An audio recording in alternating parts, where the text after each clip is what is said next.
গণতান্ত্রিক আন্দোলনকে স্তব্ধ করা, এই দুটোর কোনোটাই ঠিক নয়। ডিএ যেমন দিতে হবে এটা যেমন ঠিক, সেরকম গণতান্ত্রিক যে কোনো কণ্ঠকে অবদমিত করা যাবে না, এটাও ঠিক। ফলে দুটোই সমানভাবে সত্য, এবং এই সত্যটাকেই বেসিক্যালি ধামাচাপা দিতে চাই। এই রাজ্য সরকারের বিরুদ্ধে কর্মচারীরা আজকে গর্জে উঠেছেন, তার কারণ তারা কি দেখছেন? তারা দেখছেন যে সর্বোচ্চ ন্যায়ালয় নির্দেশ দিল, তারপরেও সেই নির্দেশ পালিত হচ্ছে না।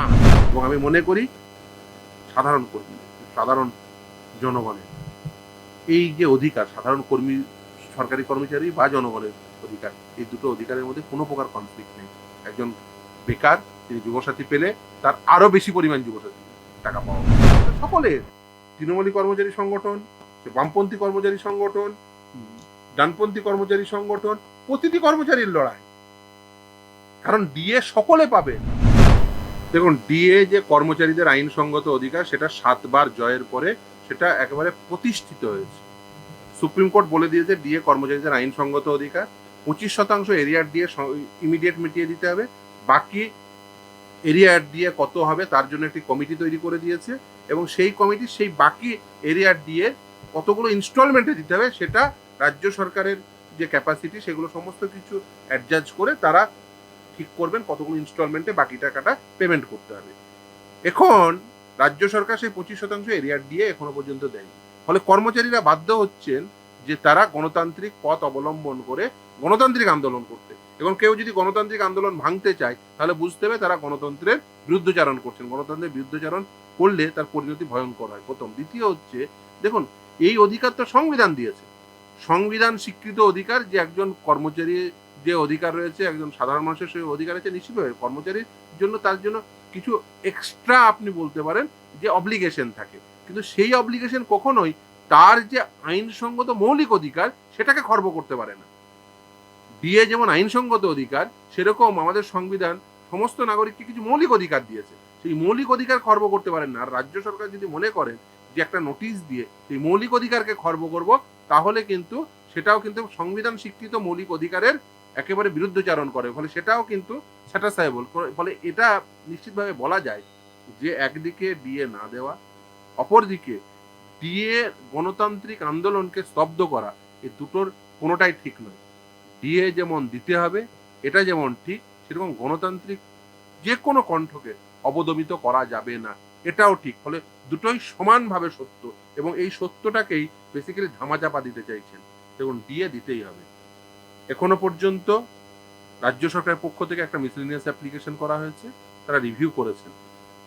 আমরা যারা কর্মচারী সংগঠনের মামলা করেছি, আমরা একেবারে নির্দিষ্টভাবে সেই একদম প্রথম দিন থেকে এই মামলার, এই যে যখন হাইকোর্টে আসে, আজ 7 বার জেতা, এই যে জয় পর্বে কর্মচারীরা কি রেখেছেন, যে ডিএ কর্মচারীদের আইনসঙ্গত অধিকার, সেই আইনসঙ্গত অধিকার খর্ব করতে চাইছেন বারবার রাজ্য সরকার। সেই রাজ্য সরকারের বিরুদ্ধে কর্মচারীরা আজকে গর্জে উঠেছেন, তার কারণ তারা কি দেখছেন? তারা দেখছেন যে সর্বোচ্চ ন্যায়ালয় নির্দেশ দিল, তারপরেও সেই নির্দেশ পালিত হচ্ছে না। ফলে যেটা আইনসঙ্গত অধিকার, সেই আইনসঙ্গত অধিকার যখন খর্ব হচ্ছে, একদিকে যেমন আদালতের লড়াই তারা লড়ছেন, কর্মচারী সংগঠন কনফেডারেশন স্টেট গভর্নমেন্ট এমপ্লয়িজের পক্ষ থেকে মলয় মুখোপাধ্যায়রা লড়ছেন, অপরদিকে রাস্তায় নেমে যৌথ মঞ্চ সহ অন্যান্য সকলেই, তারা এবিটিএ, এবিপিটিএ, অন্যান্য শিক্ষক সংগঠন, কোঅর্ডিনেশন কমিটি, সকলে তারা রাস্তায় নেমে তারা আন্দোলন করছেন। তারা অফিস, কাছারি, কোর্ট, আজকে হাইকোর্ট কর্মচারী সমিতি, কলকাতা হাইকোর্ট কর্মচারী সমিতি, দেখুন কি ব্যাপক আন্দোলন হয়েছে, কি ব্যাপক সাড়া হয়েছে। ধর্মঘটে তারা সকলে পার্টিসিপেট করেছে। ফলে একদিকে কর্মচারীদের আইনসঙ্গত অধিকার, সেই অধিকার প্রয়োগের ক্ষেত্রে রাজ্য সরকার প্রতিবন্ধকতা তৈরি করছে, অপরদিকে গণতান্ত্রিক অধিকার প্রয়োগের ক্ষেত্রেও এবং তার চর্চার ক্ষেত্রেও প্রতিবন্ধকতা তৈরি করছে। এই প্রতিবন্ধকতা কখনোই কাম্য নয়। একদমই। দেখুন, ভোটের খরচ, মানে আপকামিং ভোটের খরচ, জিএসটি নিউট্রালাইজেশন, এগুলো দোহাই। তার কারণ একদিকে আপনি বলছেন ভোটের খরচ, জিএসটি নিউট্রালাইজেশন, অপরদিকে আপনি এর আগের অ্যাপ্লিকেশনটিতে আপনি বলেছিলেন 100 টাকা আয় হলে 130 টাকা ব্যয় হয়ে যায় মাত্র 3টে হেডে: পেনশন, মাইনে এবং যে পরিমাণ লোন নিয়েছেন তার ইন্টারেস্ট দিতে। তাহলে 3টে হেডে যদি 100 টাকা আয় করে 130 টাকা ব্যয় হয়ে যায়, তাহলে আপনি অন্যান্য খরচ কিভাবে এই সময়ে গ্রহণ করেন? প্রথম কথা। দ্বিতীয় কথা, দেখুন অনেকেই দেখবেন লক্ষ্মীর ভান্ডার বা যুবসাথী এইসব কথা বলেন।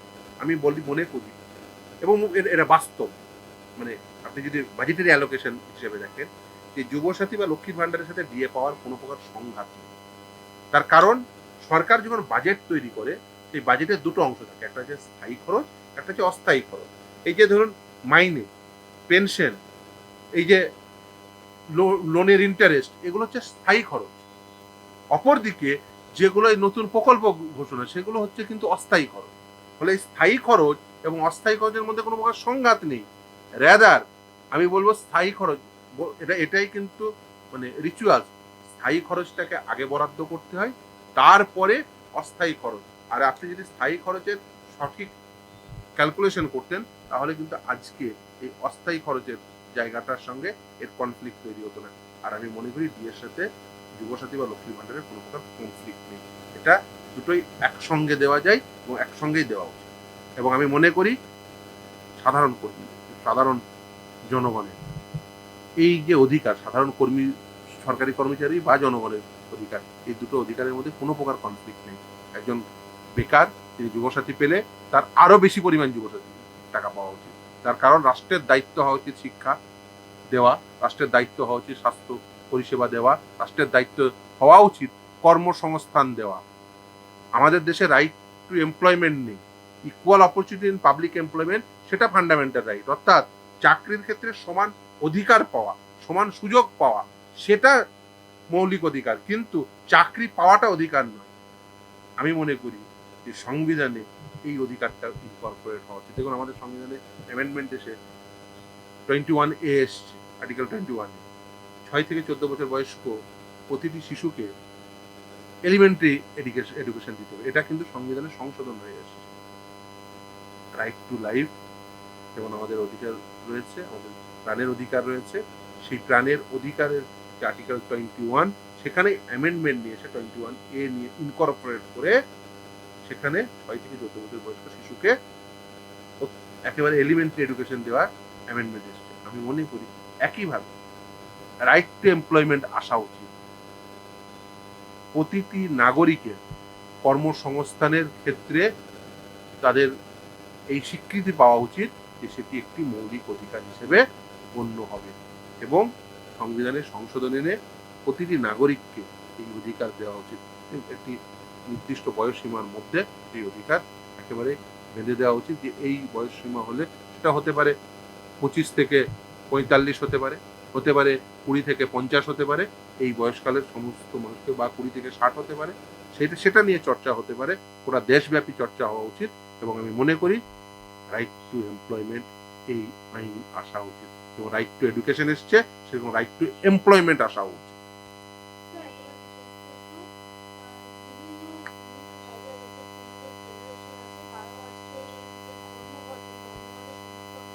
উচিত তো তা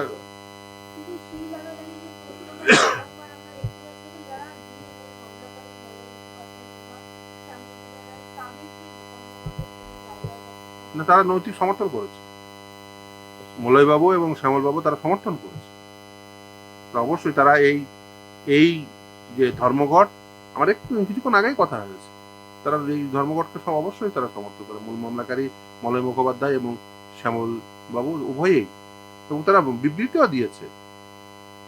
এই যে আন্দোলন, এই আন্দোলনের সকলের আন্দোলন, একদিকে যেমন মামলাকারী হিসেবে মলয়বাবু শ্যামল বাবুরা রয়েছে, অপরদিকে রাস্তার আন্দোলনে অন্যান্যরা রয়েছে, এই উভয়ের লড়াই, এতে কোনো কনফ্লিক্ট নেই। আপনি বললেন না যে তৃণমূলের কর্মচারী সংগঠনও রয়েছে, অবভিয়াসলি, কারণ সেখানে এই লড়াইটা সকলের, তৃণমূলী কর্মচারী সংগঠন, বামপন্থী কর্মচারী সংগঠন, ডানপন্থী কর্মচারী সংগঠন, প্রতিটি কর্মচারীর লড়াই, কারণ ডিএ সকলে পাবেন।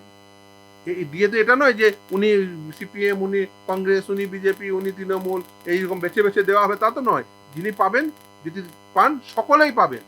ফলে এখানে কোনো কনফ্লিক্ট নেই, এখানে রেদার এটা আছে যে একসঙ্গে রাস্তায় আন্দোলন আছে, একদিকে যেমন আদালতের লড়াই, অপরদিকে রাস্তার আন্দোলন, সেখানে যেমন কোঅর্ডিনেশন কমিটি রয়েছে, এবিটিএ রয়েছে, এবিপিটিএ রয়েছে, অন্যান্য সংগঠন রয়েছে, ২১শে জুলাই কমিটি রয়েছে। ফলে প্রত্যেকে ১৯শে জুলাই কমিটি থেকে শুরু করে প্রত্যেকে রয়েছে। আপনি বললেন তৃণমূল সংগঠন রয়েছে, অবভিয়াসলি দেখুন আমি মনে করি ডিএ পাওয়ার আন্দোলন যৌথ মঞ্চ সহ অন্যান্য সমস্ত মঞ্চ একসঙ্গে এসছে। মানে এটা এই যে কোঅর্ডিনেশন, এবিটিএ, এবিপিটিএ যৌথ মঞ্চ রয়েছে, তারা প্রত্যেকে একসঙ্গে আজকে দেখুন সব জায়গায় তারা স্লোগান শাউটিং করছে। আমি কিন্তু কিছুক্ষণ আগে হাইকোর্ট কর্মচারী সমিতি, হাইকোর্টের সব থেকে বেশি প্রভাব হয়েছে। মানে কোর্ট চত্বরে শুধু হাইকোর্ট বলে না, এখন হাইকোর্ট থেকে শুরু করে নিচের কোর্ট পর্যন্ত কর্মচারীদের উপর সব থেকে বেশি প্রভাব, এই মানে কোর্ট চত্বরে প্রভাব সব থেকে বেশি। ফলে কর্মচারীরা সাকসেসফুলি এই ধর্মঘট করেছেন এবং এটা করে তারা বুঝিয়ে দিয়েছেন যে ডিএ আইনসঙ্গত অধিকার, সেই অধিকারের প্রশ্নে তারা প্রত্যেকেই সচেতন।